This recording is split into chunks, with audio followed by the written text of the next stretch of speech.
Shalom, shalom, shalom, mes chers frères et sœurs à travers le monde, soyez bénis. Que la grâce et la paix du Seigneur soient avec chacun d'entre nous.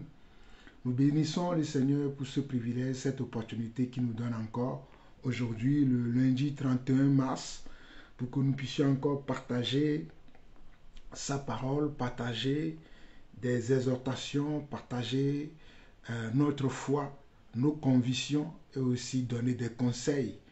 Et aujourd'hui, je vais encore parler à nos sœurs, à nos mamans qui sont dans l'église, celles qui souhaitent se marier, celles qui sont déjà dans le mariage, celles qui ont été séparées, mais qui rencontrent des problèmes dans leur foyer, qui rencontrent des problèmes dans leur ménage. Donc c'est à eux que je vais m'adresser encore une dernière fois aujourd'hui. J'ai commencé ces exhortations depuis le début de cette semaine. Et aujourd'hui, je vais dire que c'est la dernière partie que je vais faire aujourd'hui, afin que chacun puisse recevoir les instructions que le Seigneur nous a données au travers de sa parole. Parce que nous savons que toute écriture vient de Dieu et elle est utile pour enseigner, pour convaincre, pour corriger et pour instruire. Donc le but, c'est d'enseigner, c'est de corriger aussi. Donc nous allons corriger nos comportements, nos attitudes aujourd'hui au travers de la parole. Et je m'adresse toujours aux filles de Dieu, comme nous l'avons vu dernièrement dans 1 Pierre chapitre 3, que vous les sœurs et les mamans dans l'église, vous êtes la descendance de Sarah. Donc vous avez pour mère Sarah, et Sarah respectait son mari Abraham. Donc vous devez aussi respect, soumission, honneur à vos époux à la maison. Et les maris, nous sommes comme Abraham. Et Abraham aimait sa femme Sarah. Donc nous devons aussi aimer nos femmes.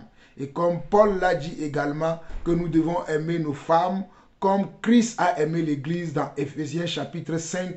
Nous l'avons vu dans la 3e partie. Alors pour commencer aujourd'hui, nous allons donner quelques mots de prière et nous allons commencer l'enseignement.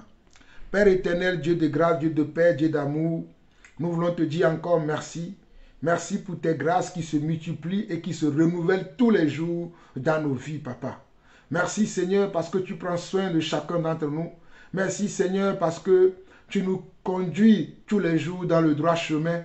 Même si parfois nous tombons, même si parfois nous oublions certaines choses. Oh Papa, tu viens à nous, tu nous relèves et tu nous rappelles ta parole.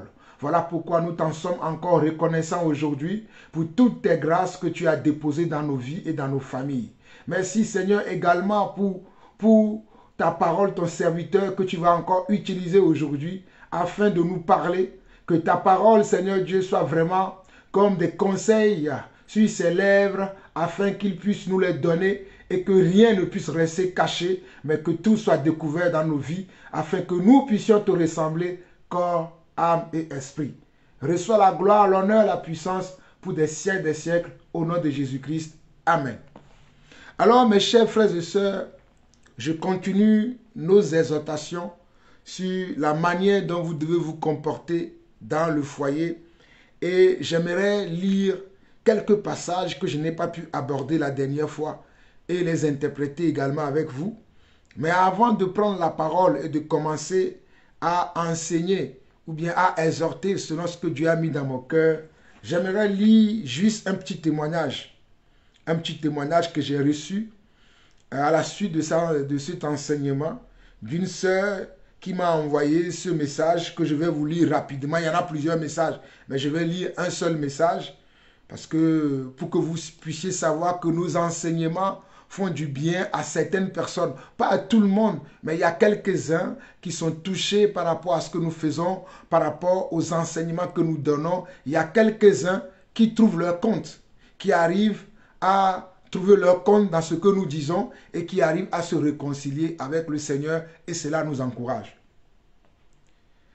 Merci mon frère pour les enseignements de conseil. C'est vrai ce que vous aviez dit.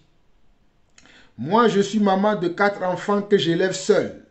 Ils sont tous de même père, mais ils ne portent pas tous le nom de famille de leur père. Leur père n'est pas chrétien, c'est vrai. que c'est difficile d'élever seuls des enfants, surtout quand nous ne sommes pas affermis et mal enseignés dans la parole de Dieu et que nous sommes des proies faciles pour les prédateurs, les profiteurs, hommes ou femmes de Dieu, soi-disant serviteurs et servants de Dieu. Je suis passé par là et aujourd'hui, je ne veux plus me faire avoir par ces genres de personnes et c'est pour cela que je vous ai demandé de l'aide. Et c'est pour cela que je vous ai demandé de l'aide. Croyez-moi, mes chers frères et sœurs, si nous venons ici parler, c'est parce que nous recevons des fois des hauts secours de nos sœurs. Nous recevons des fois des hauts secours de nos sœurs. J'ai certains audios de d'autres sœurs que, comme je ne leur ai pas demandé la permission, je ne pourrais pas les jouer. Mais croyez-moi, il y a beaucoup de sœurs qui souffrent dans leur foyer. Il y a beaucoup de sœurs. Regardez cette sœur qui dit « Merci pour les enseignements de conseil. C'est vrai ce que vous aviez dit. Moi, je suis maman de 4 enfants que j'élève seule. Ils sont tous de même père, mais ils ne portent pas tous le nom de famille de leur père. Il n'est pas chrétien, c'est vrai que c'est difficile d'élever seuls des enfants, surtout quand nous ne sommes pas affermis et mal enseignés dans la parole de Dieu et que nous sommes des proies faciles pour les prédateurs, les profiteurs, hommes ou femmes, soi-disant serviteurs et servants de Dieu. Je suis passé par là et aujourd'hui, je ne veux plus me faire avoir par ces genres de personnes. Et c'est pour cela que je vous ai demandé de l'aide. Et c'est pour cela que je vous ai demandé de l'aide. Et des messages comme ça, des audios que des fois certaines sœurs m'envoient, des situations qu'elles vivent dans leur ménage, dans leur foyer, me désolent beaucoup, m'attristent beaucoup, me rend beaucoup triste. Et c'est pour cela que le Seigneur a mis dans mon cœur ces enseignements que je suis en train de donner en ce moment, afin d'éclairer ces personnes-là et afin aussi de d'exhorter nos jeunes sœurs qui ne sont pas encore entrées dans le mariage à ne pas se précipiter, à demander la volonté de Dieu. Parce que lorsque je partageais ces enseignements, même mon fils, qui n'est qu'un jeune garçon, m'a dit qu'il a des collègues, des amis, des frères, ou bien je vais dire des amis parce que ce ne sont pas des frères, parce qu'ils prétendent aussi être chrétiens. Donc ces gens-là disent souvent qu'ils veulent aller à l'église pour pouvoir trouver leur copine. Écoutez-moi, je suis en train de parler d'un lycéen. Mon fils est au lycée, il est en première. Et déjà en première, il y a beaucoup d'entre, parce que mon fils a 17 ans. Et à 17 ans, il y a des soi-disant enfants de Dieu ou filles de Dieu qui veulent aller à l'église pour trouver leur conjoint. Quand je disais ça la dernière fois, vous pensez que je rigolais? Donc, beaucoup de gens, beaucoup d'hommes dans le monde aujourd'hui qui ont raté leur vie et qui peut-être sont des prédateurs, ils se disent que l'église maintenant est leur terrain de chasse. Ils se disent maintenant que l'église maintenant est leur terrain de chasse et ils viennent chasser leur gibier dans les églises. C'est comme ça que beaucoup d'entre vous de nos sœurs, vous vous faites avoir par certaines personnes qui viennent à l'église, qui intègrent entre guillemets des départements qu'il y a dans certaines églises. Vous allez les voir comme s'ils sont des serviteurs de Dieu, comme si ce sont des gens qui sont intéressés par l'œuvre de Dieu et vous tombez dans leurs bras et après, c'est vous qui souffrez. Il y en a aussi des prédicateurs qui le font. Croyez-moi, il y a des prédicateurs qui ont aussi des copines dans les églises. Ils ont des copines dans les groupes de louanges, ils ont des copines dans les groupes d'évangélisation, ils ont des copines ou des maîtresses dans les groupes d'intercession, dans les groupes d'accueil dans l'église. J'en ai été témoin de ces choses. Où des prédicateurs, hommes ou femmes, avaient des copains et des copines dans l'église. Alors qu'eux-mêmes, ils sont mariés. C'est pour cela que certains de ces prédicateurs, vous les sœurs, quand vous allez être intéressés par un frère, peut-être un frère qui est honnête, qui est fidèle, qui craint Dieu, vous allez aller voir ces prédicateurs pour dire, je suis intéressé par ce frère ou bien tel frère s'intéresse à moi, vous allez voir que ces prédicateurs vont vous dire que le frère là n'est pas mieux pour toi. Parce que le prédicateur préfère que tu sois célibataire afin que lui profite de toi, afin de faire de toi sa maîtresse. Donc si tu vas avec le frère, comment fera-t-il? Donc il va trouver tout, il va trouver des choses incongrues qu'il va te raconter afin que tu puisses être dissuadé de ne pas aller avec ce frère.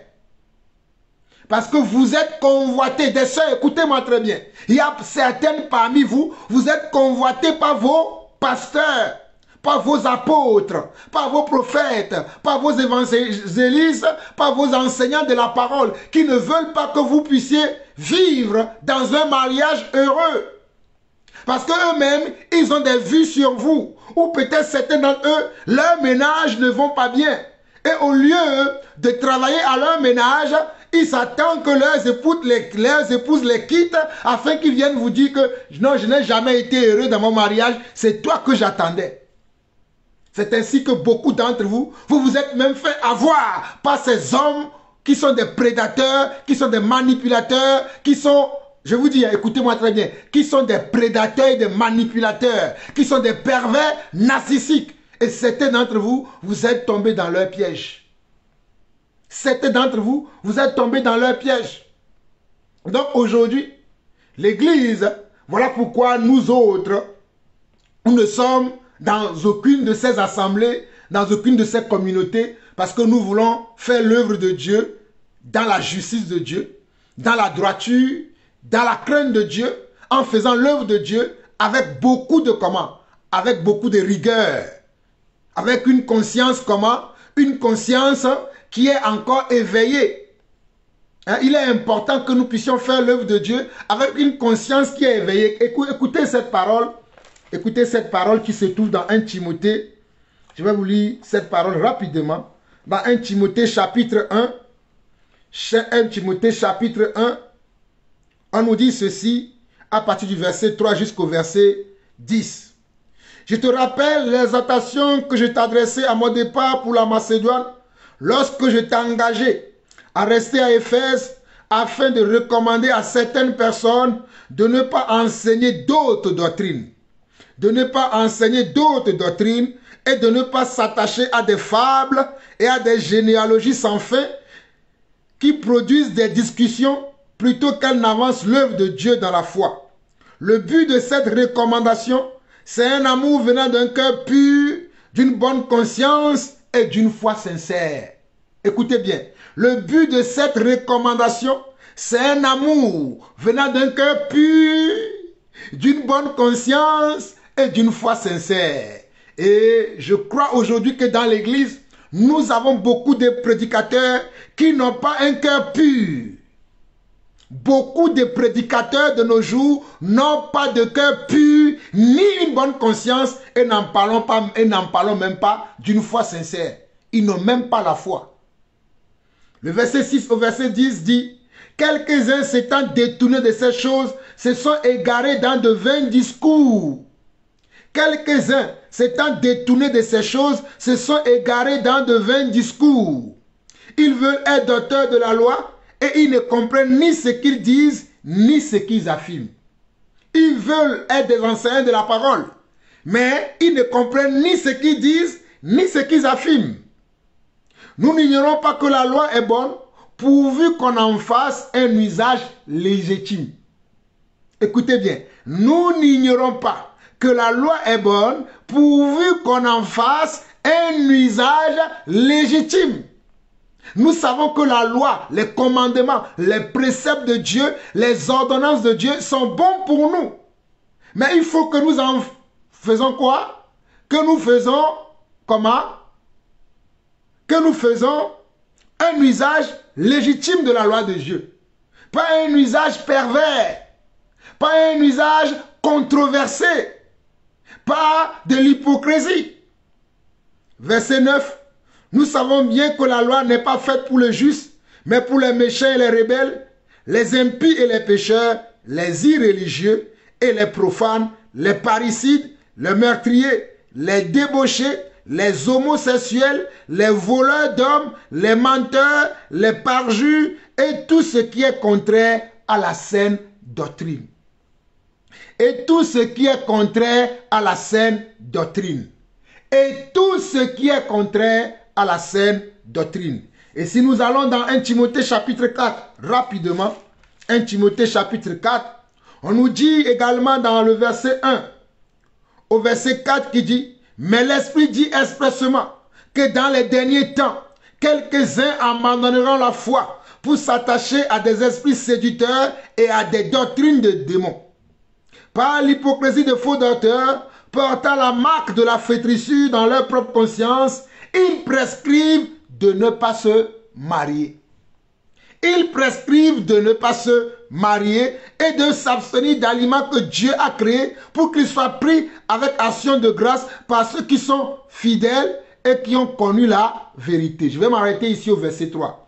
Ils prescrivent de ne pas se marier et de s'abstenir d'aliments que Dieu a créés pour qu'ils soient pris avec action de grâce par ceux qui sont fidèles et qui ont connu la vérité.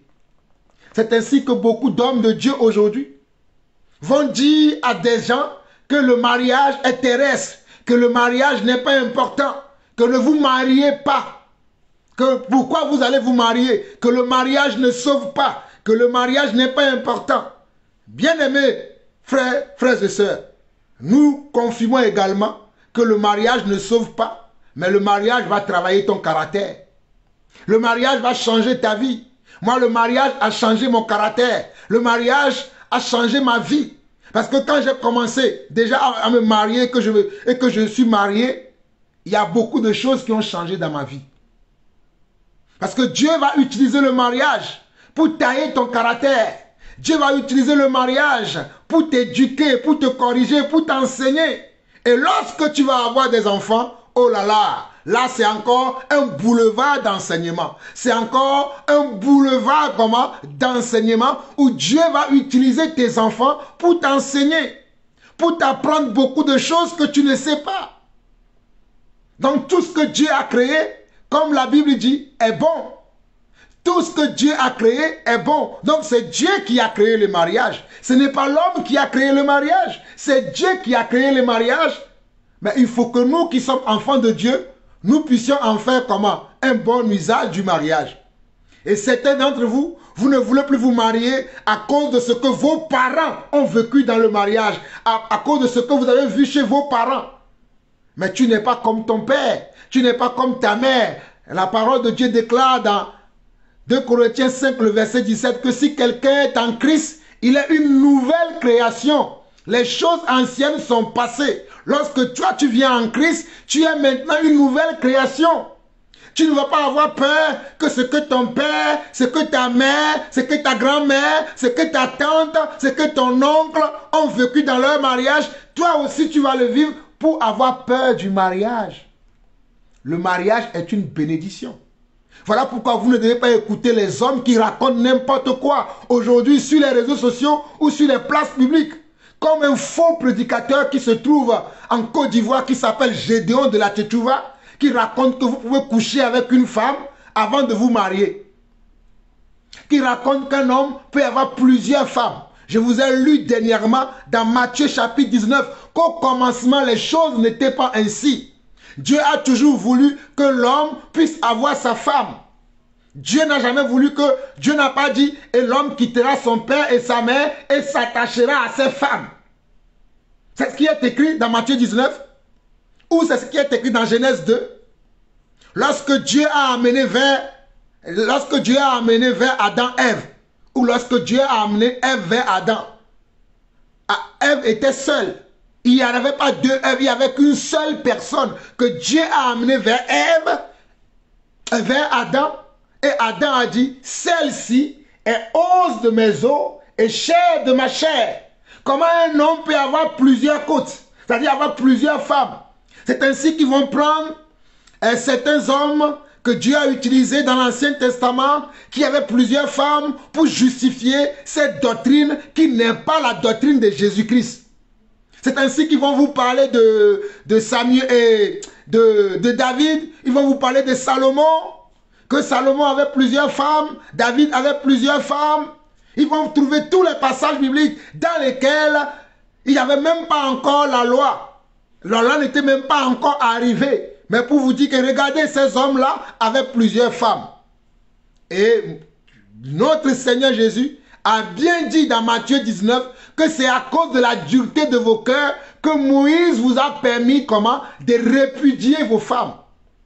C'est à cause de la dureté de vos cœurs que Moïse vous a permis de comment? De répudier vos femmes. Mais au commencement, il n'en était pas ainsi. Au commencement des choses, Dieu n'a jamais voulu la séparation entre l'homme et son épouse. Dieu n'a jamais voulu ça. Mais c'est à cause de la dureté de l'homme que Moïse a permis cela. Mais Christ est venu rétablir ce qui était dès le commencement. Jésus-Christ est venu rétablir ce qui était dès le commencement. Et ce qui était dès le commencement, c'est ce que nous aussi nous appliquons et c'est ce que nous vous conseillons d'appliquer aussi à votre vie. Allons dans Matthieu 19 rapidement. Nous allons revoir ça avant de continuer l'enseignement, afin que vous sachiez que la volonté de Dieu, c'est que vous demeurez dans vos, dans vos foyers. La volonté de Dieu, c'est ça. Matthieu 19, du verset 1 au verset 5. Lorsque Jésus eut achevé ses discours, il quitta la Galilée et alla dans le territoire de la Judée, au-delà du Jourdain. Une grande foule le suivit et là, il guérit les malades. Les pharisiens l'abordèrent et dirent pour le prouver: est-il permis à un homme de répudier sa femme pour un motif quelconque? Remarquez bien la question. Est-il permis? C'est-à-dire, est-il possible qu'un homme peut dissoudre son mariage? Est-il possible? Peu importe la raison de la dissolution. Et Jésus répond au verset 4. Il répondit: n'avez-vous pas lu que le Créateur au commencement fit l'homme et la femme? N'avez-vous pas lu qu'au commencement, le Créateur, c'est-à-dire Dieu, fit l'homme et la femme? N'avez-vous pas lu ça? N'êtes-vous pas au courant de ça? Donc allez dire à Gédéon de la Tétouva, qui vous enseigne des âneries, des choses qui n'ont rien à voir avec la parole véritable de Dieu, qu'il est écrit qu'au commencement, il n'en était pas ainsi, et que le Créateur a créé comment? L'homme et la femme. Le Créateur n'a pas créé l'homme et des femmes. Le Créateur au commencement n'a pas créé l'homme et des femmes. Il a créé l'homme et la femme. Voilà pourquoi je vous ai lu tout à l'heure 1 Timothée chapitre 1. Que quelques-uns n'ont pas la foi sincère, ni une bonne conscience et un cœur pur. C'est eux qui veulent enseigner, mais ils ne comprennent même pas ni ce qu'ils disent, ni ce qu'ils affirment. Je ne pourrais jamais dire à un homme qu'il t'est permis d'aller épouser plusieurs femmes. Je ne pourrais pas le faire. Parce que moi, je me réfère à Jésus-Christ. Je ne pourrais pas le faire. Et je ne peux même pas dire ça. Mais aujourd'hui, pensent qu'ils sont autorisés. Parce qu'ils sont la bouche autorisée de Dieu pour raconter de telles bêtises à certaines personnes et les gens sont contents. Voilà pourquoi quand nous venons dire la vérité, vous nous traitez que nous sommes durs, que nous ne comprenons pas la pensée de Dieu. Verset 5, il dit, et qui dit, c'est pourquoi l'homme quittera son père et sa mère et s'attachera à sa femme. Et les deux deviendront une seule chair. L'homme quittera son père et sa mère et s'attachera à sa femme et non à ses femmes. L'homme quittera son père et sa mère et s'attachera à sa femme. Ça veut dire c'est une seule personne, pas à ses femmes. L'homme quittera son père et sa mère et s'attachera à sa femme. Alors, dans le même lancé, allons dans Matthieu chapitre 1. Nous sommes toujours dans cette exhortation. Je prends la peine de corriger les hérésies qui sont dans l'église afin que vous, mes sœurs, vous puissiez faire attention. Donc, avant de lire Matthieu chapitre 1, le verset 18 au verset 25, j'aimerais vous dire que vous devez faire attention aux hommes que vous rencontrez dans les églises. Ce n'est pas parce que quelqu'un vient à l'église qu'il est véritablement sauvé, qu'il est véritablement enfant de Dieu. Ce n'est pas parce que quelqu'un prêche l'évangile qu'il est véritablement un enfant de Dieu. Ce n'est pas parce que quelqu'un est dans le groupe de louanges, il chante bien, ou bien joue de la batterie, de la guitare, de la flûte, du piano.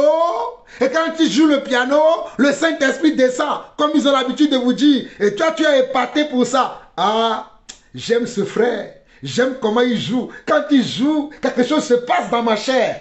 Ça, c'est la chair. Sortez de ces choses. Va prier pour demander à Dieu.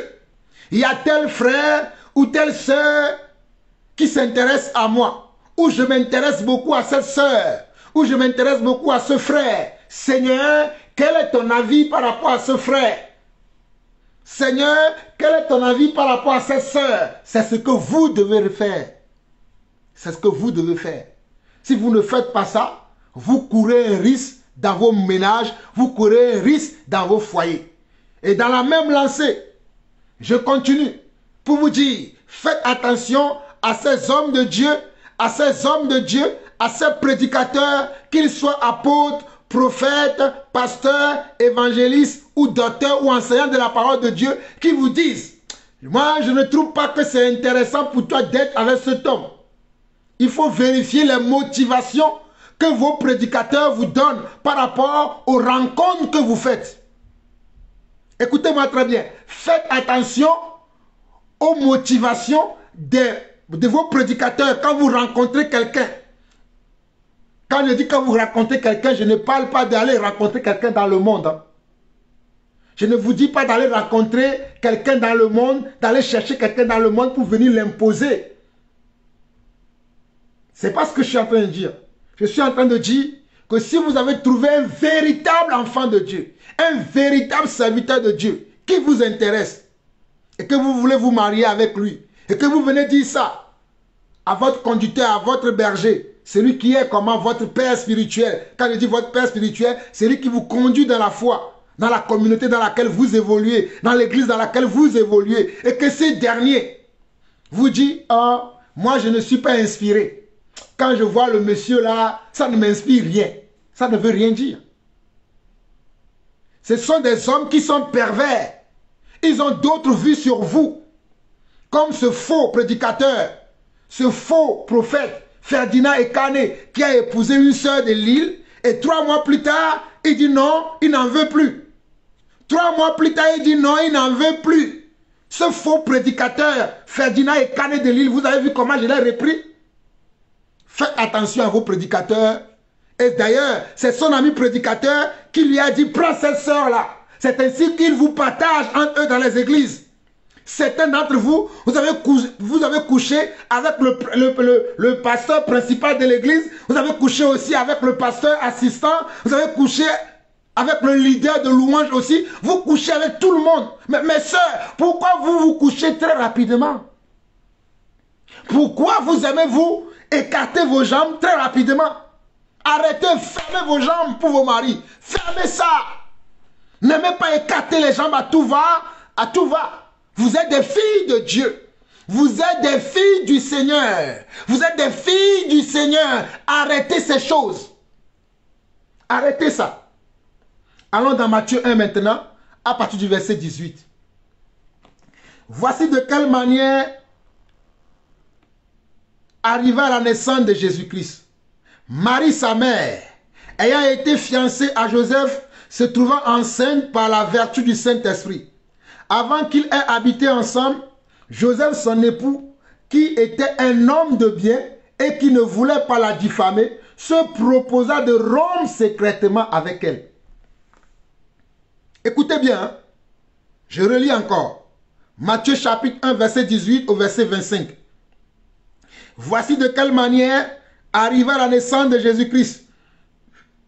Marie, sa mère, ayant été fiancée à Joseph, se trouva enceinte par la vertu du Saint-Esprit avant qu'ils aient habité ensemble. Joseph, son époux, qui était un homme de bien et qui ne voulait pas la diffamer, se proposa de rompre secrètement avec elle. Se proposa de rompre secrètement avec elle. Pourquoi Joseph a eu cette attitude? Parce que dans le temps, lorsque, et d'ailleurs c'est toujours d'actualité, lorsque vous vous donnez la parole de comment, de promesse que vous voulez vous marier, vous devez rester comment? Chaste. Vous devez rester chaste jusqu'au mariage. Vous devez rester chaste et vierge jusqu'au mariage. C'est l'homme avec qui vous avez fait la promesse de vous marier qui doit connaître comment? Votre nudité pour la première fois. C'est cet homme-là avec qui vous avez donné, vous deux, une promesse que vous voulez vous engager dans le lien du mariage. Vous devez rester chaste jusqu'au mariage. Vous devez comment? Rester comment? Chaste jusqu'au mariage. Mais de nos jours, non. On voit la sœur, on fait tout pour la séduire et l'amener dans notre chambre. On voit le frère, on fait tout pour le séduire et l'amener dans notre chambre. Et 2 mois plus tard, 2 ans plus tard, non, je me suis trompé, tu n'étais pas la bonne personne, ce n'est pas toi que j'ai voulu, je ne sais pas ce qui m'a amené vers toi. Et c'est ainsi que dans l'église, il y a du désordre, il y a du chaos. Mais regardez ici, on nous dit dans Matthieu chapitre 1, à partir du verset 18, voici de quelle manière arriva la naissance de Jésus-Christ. Marie, sa mère, ayant été fiancée à Joseph, se trouva enceinte par la vertu du Saint-Esprit avant qu'ils aient habité ensemble. Ça prouve que Joseph et Marie se sont donné une parole de promesse. Ils se sont promis tous les deux qu'ils vont se marier. Donc Marie était toujours dans sa maison.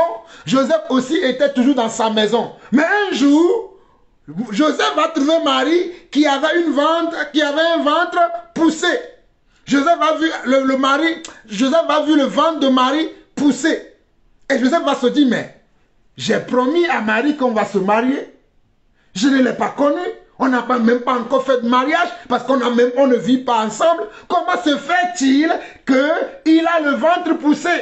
Comment se fait-il qu'il est enceinte? Comment se fait-il qu'elle soit enceinte? Comment cela se fait-il? Joseph va commencer à se poser beaucoup de questions. Et on nous dit au verset 19 que Joseph, son époux, qui était un homme de bien et qui ne voulait pas la diffamer, se proposa de rompre secrètement avec elle. Alors, qu'est-ce que Joseph va faire? Joseph va aller vers Marie pour lui dire, Marie, je t'aime bien. Je t'aime bien. On s'est promis qu'on va se marier. Mais je ne sais pas ce que tu as fait. Et je n'ai même pas envie de le savoir. Mais je viens te voir. Je ne veux pas te déranger. Je ne veux pas que les gens sachent. Mais tu sais quoi? Vaut mieux qu'on ne se marie plus. Vaut mieux que nous nous arrêtons là. Je ne veux plus. C'est ce que Joseph avait l'idée de faire.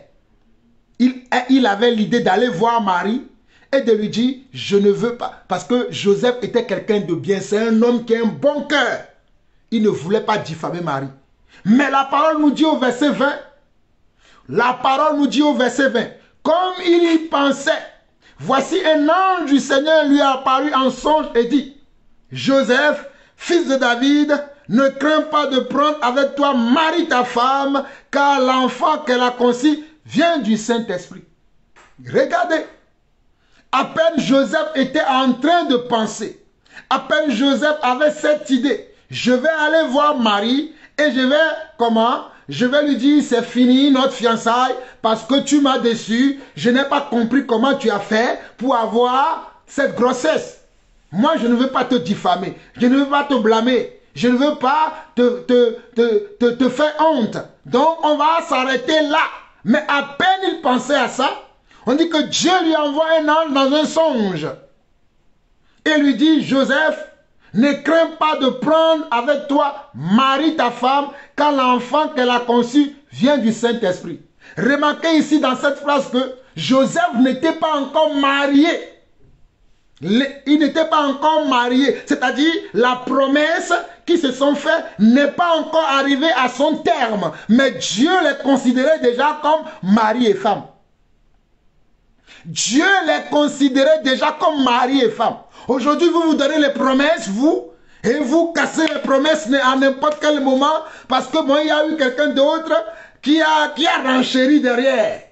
Entre-temps, tu voulais te mettre avec Aline, Ou bien entre-temps, tu voulais te mettre avec Albert. Mais comme il y a eu Joseph qui est venu, et que Joseph est issu d'une bonne famille, et que Joseph a plusieurs diplômes, Joseph a plusieurs matériels dans ce monde, Joseph est issu d'une famille un peu plus noble, tu vas voir Albert pour dire, Albert, finalement, ce n'est pas toi que je veux, parce que je me suis trompé. C'est ainsi que certains d'entre vous, vous avez échoué déjà avant de rentrer dans le mariage parce que vous avez eu les regards là où il ne faut pas. Vous avez considéré les gens par motif d'intérêt et non par la volonté de Dieu. Ne considérez pas les gens par motif d'intérêt. Considérez les gens comme s'ils sont enfants de Dieu véritable et qu'ils sont la volonté de Dieu pour vous. C'est ça que vous devez faire. Considérez les gens comme ça.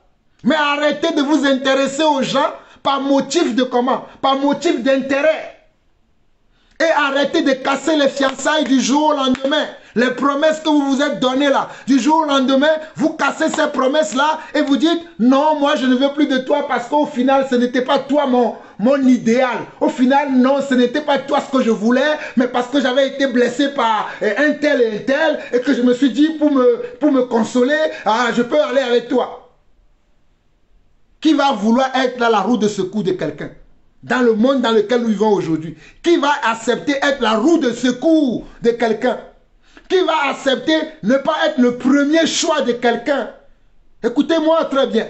Si toi tu es une sœur, moi je viens te voir pour te dire, ma sœur, je m'intéresse à toi, et que tu me dis oui, et que quelques jours plus tard, quelques mois plus tard, tu viens m'annoncer ça. Franchement, évitez certaines choses que vous faites, quoi. C'est pour cela que avant même d'accepter une demande en mariage, une promesse de mariage, priez d'abord. Ne soyez pas pressés.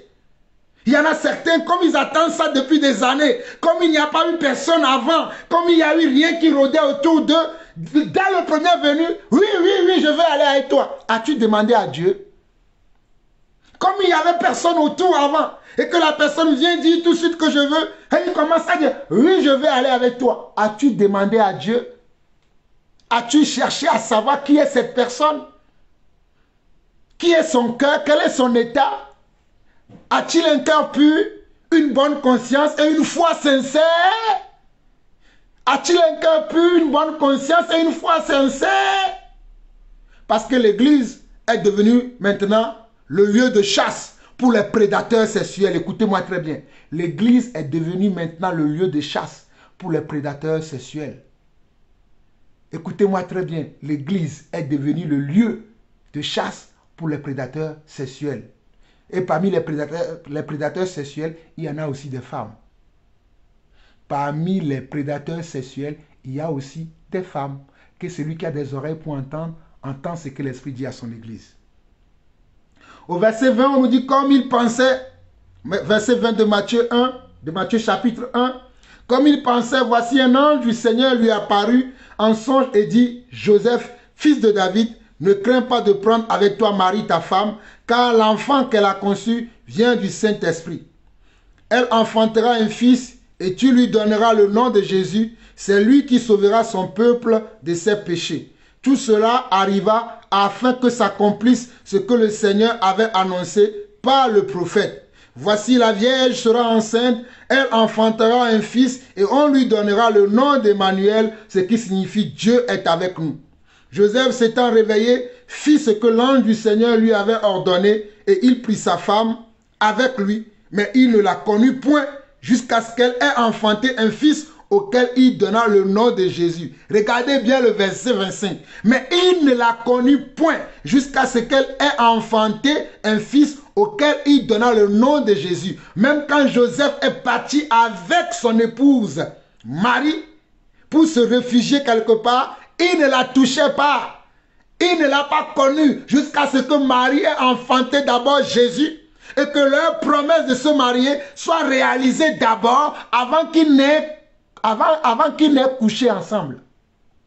Avant qu'ils n'aillent coucher ensemble. Avant qu'ils ne connissent sa femme, il a entendu l'accouchement de Jésus. Il a entendu l'accouchement de Jésus. Qu'est-ce que vous faites aujourd'hui? Vous vous pressez. Parce que vous brûlez dans la chair. Et c'est la chair qui vous pousse. Et quand on vous dit ça, vous vous énervez. Énervez-vous contre moi, mais moi je vous dis la vérité. Allons dans Exode chapitre 22. Exode chapitre 22. Exode chapitre 22, rapidement. Exode chapitre 22.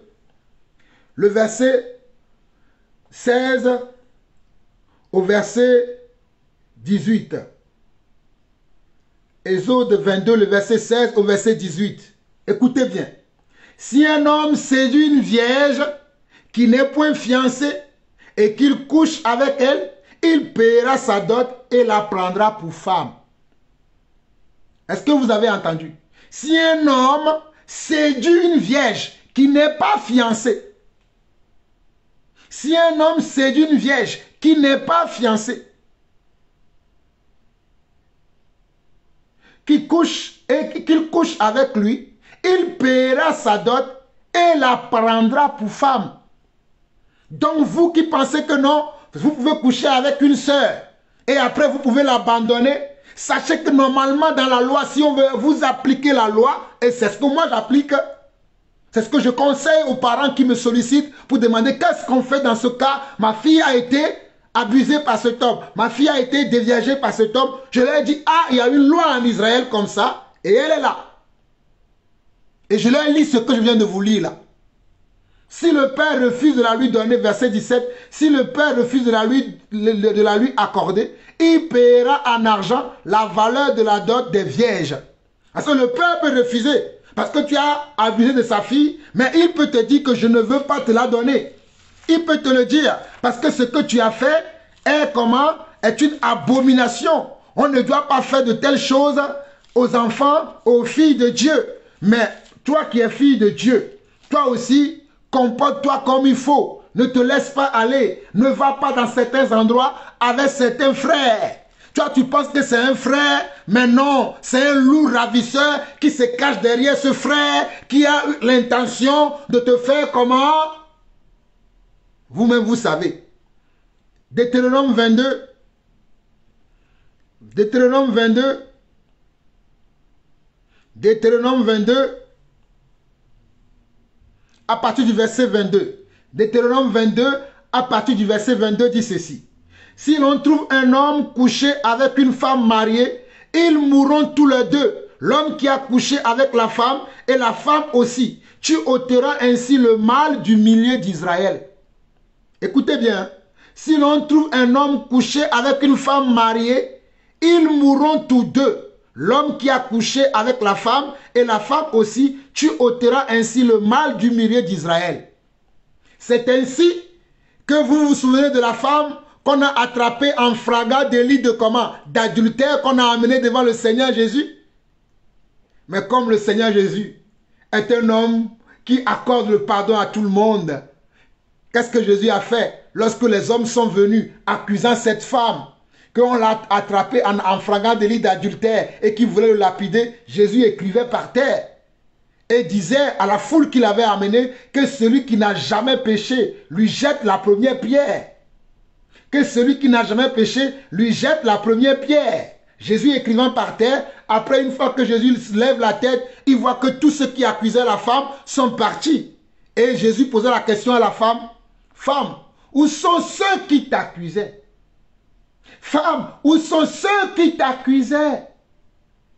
Et Jésus va lui dire, « Va, moi non plus, je ne te condamne pas et ne pêche plus. » Jésus a rajouté, « Et ne pêche plus. » Va, moi non plus, je ne te condamne pas, va et ne pêche plus. Mais vous, vous êtes là, vous couchez avec le pasteur principal, après vous couchez avec l'ami du pasteur, vous couchez avec le frère, le leader de louange.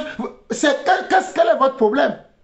Même étant marié, certains d'entre vous, vous êtes mariés, mais le pasteur couche avec vous.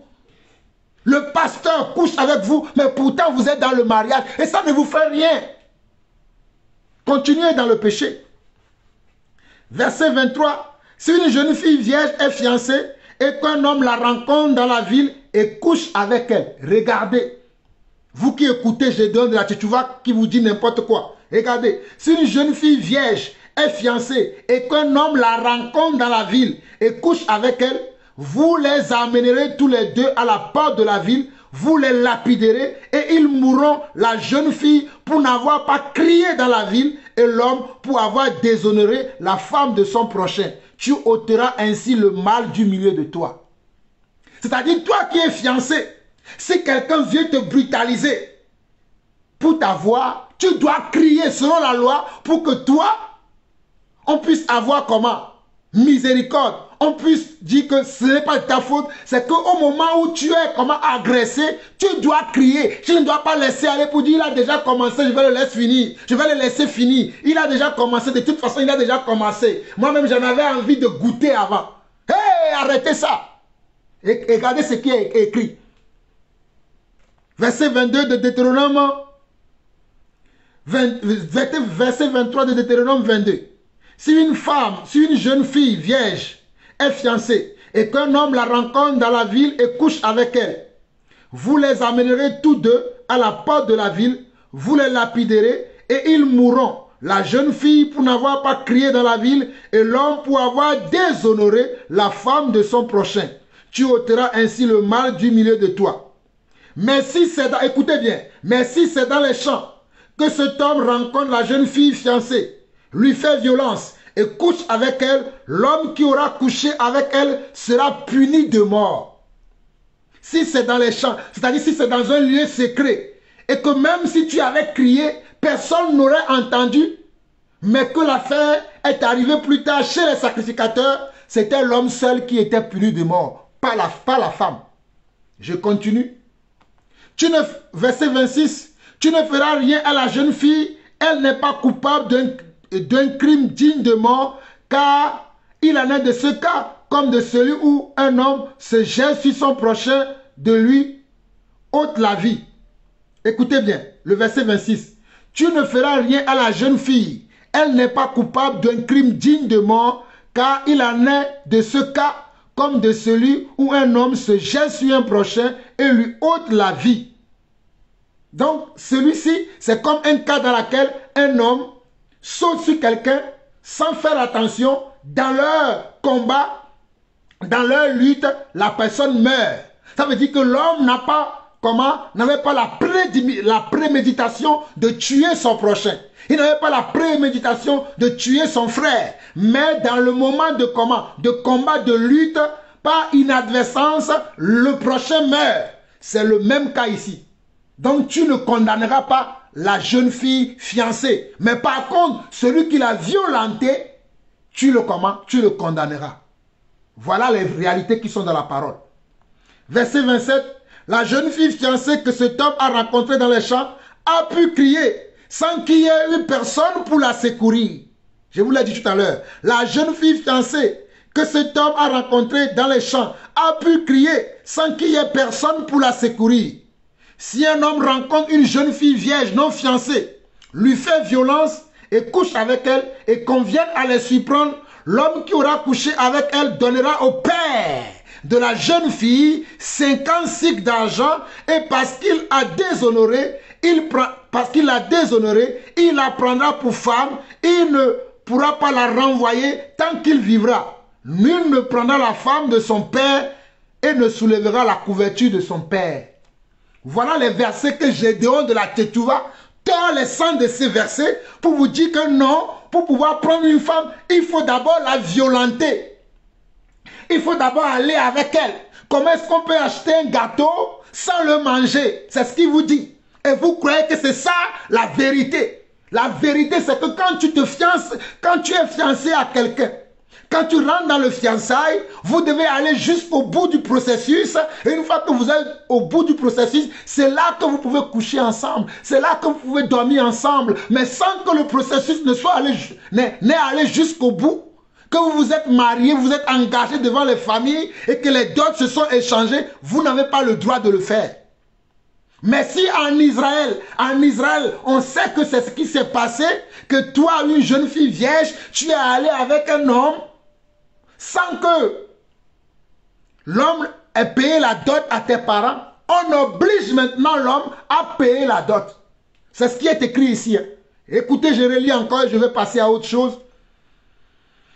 verset 28 de Deutéronome 22. Si un homme rencontre une jeune fille vierge, non fiancée, écoutez très bien. Si un homme rencontre une jeune fille vierge non fiancée, lui fait violence et couche avec elle, et qu'on vienne à les surprendre, l'homme qui aura couché avec elle donnera au père de la jeune fille 50 cycles d'argent, et parce qu'il a déshonoré, il la prendra pour femme, et il ne pourra pas la renvoyer tant qu'il vivra.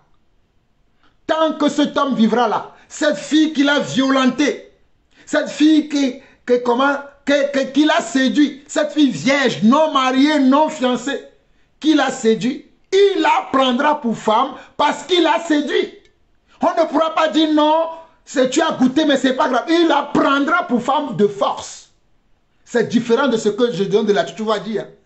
Nous ne disons pas la même chose. Parce que nous sommes les véritables. Eux, ils sont des faux. Et ils prêchent l'évangile faux. Nous prêchons la vérité.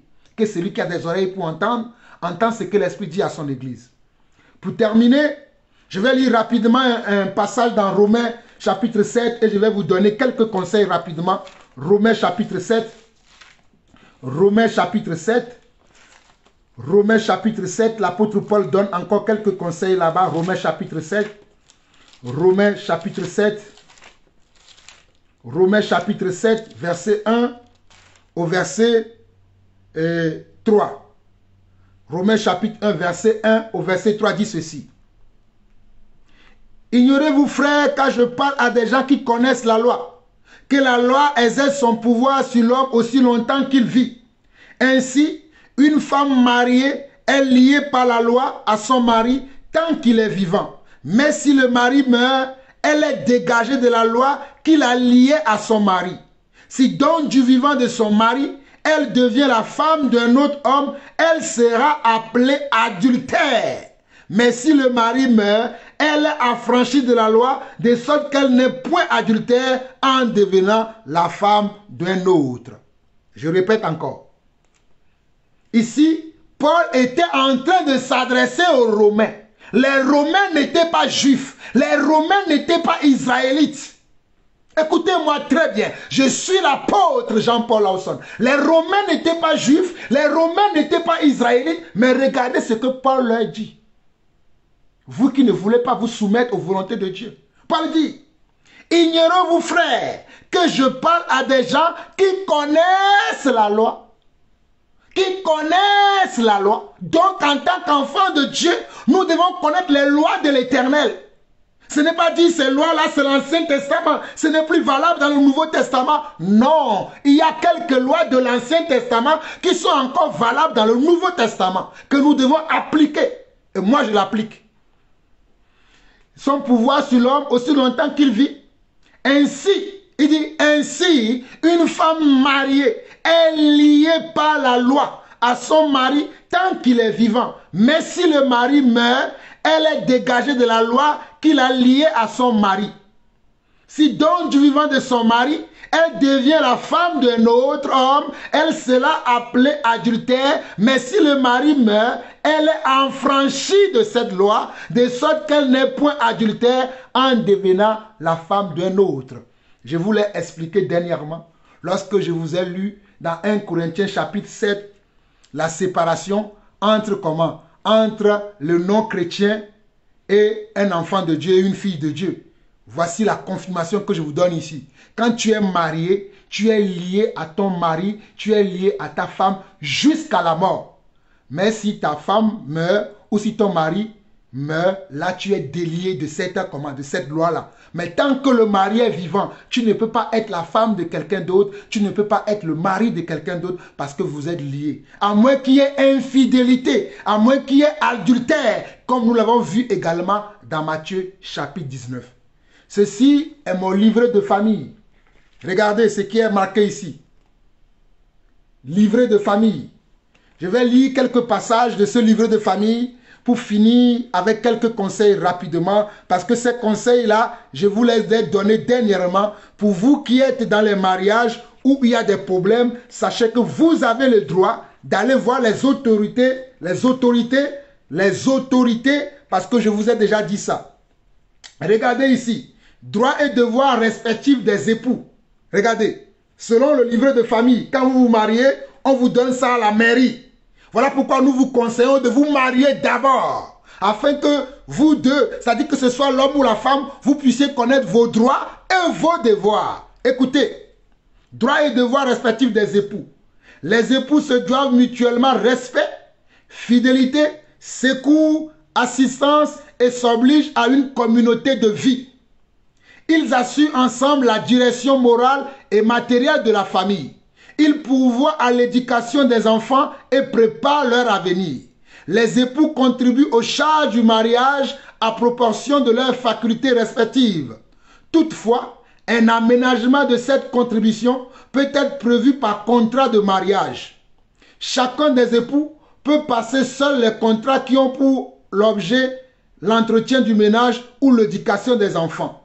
Les dettes ainsi contractées engageront les deux époux, sauf lorsqu'elles sont manifestement excessives.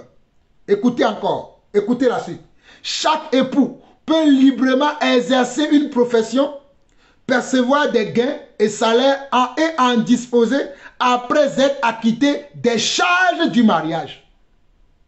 Après être acquitté des charges du mariage. Ça veut dire que lorsque tu es un homme ou une femme dans le mariage, la première des choses ou le premier des choses que tu dois faire lorsque tu reçois un salaire, c'est de s'occuper d'abord de ta famille.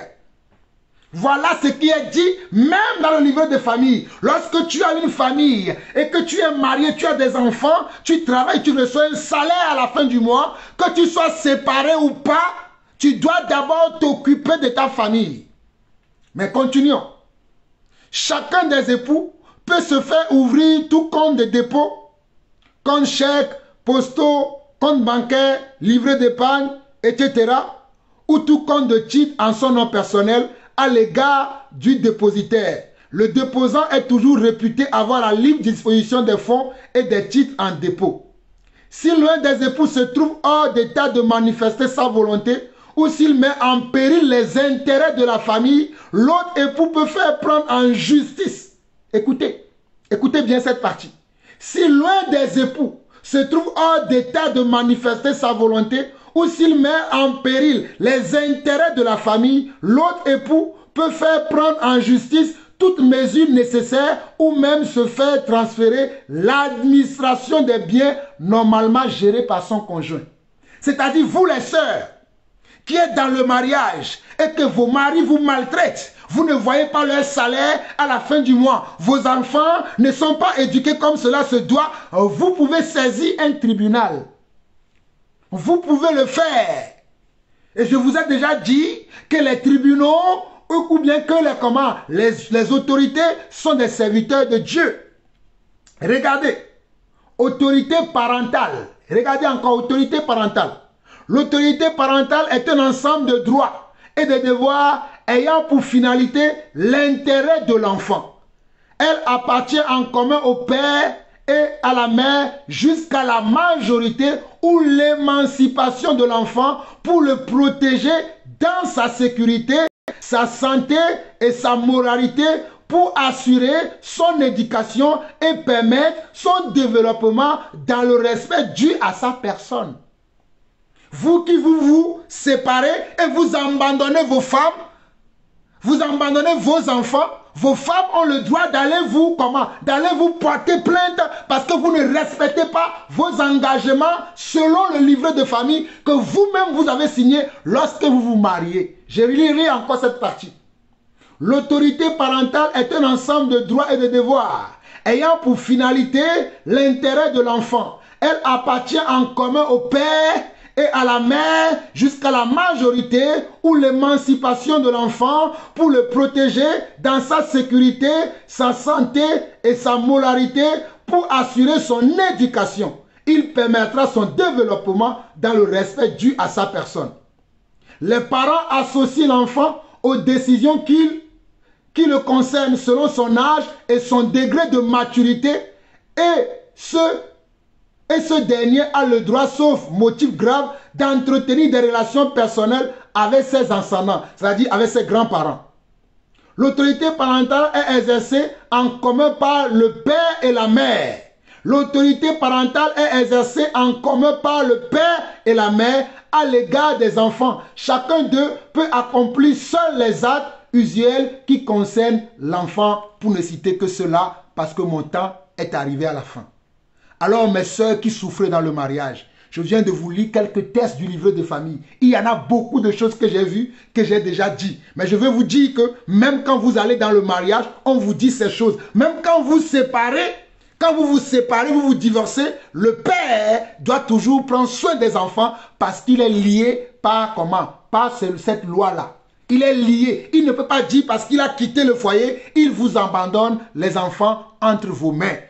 Alors, mes sœurs, vous avez maintenant toute la sagesse de Dieu dans cette affaire. Que Dieu vous bénisse. C'était votre frère l'apôtre Jean-Paul Lawson. Shalom, shalom et shalom.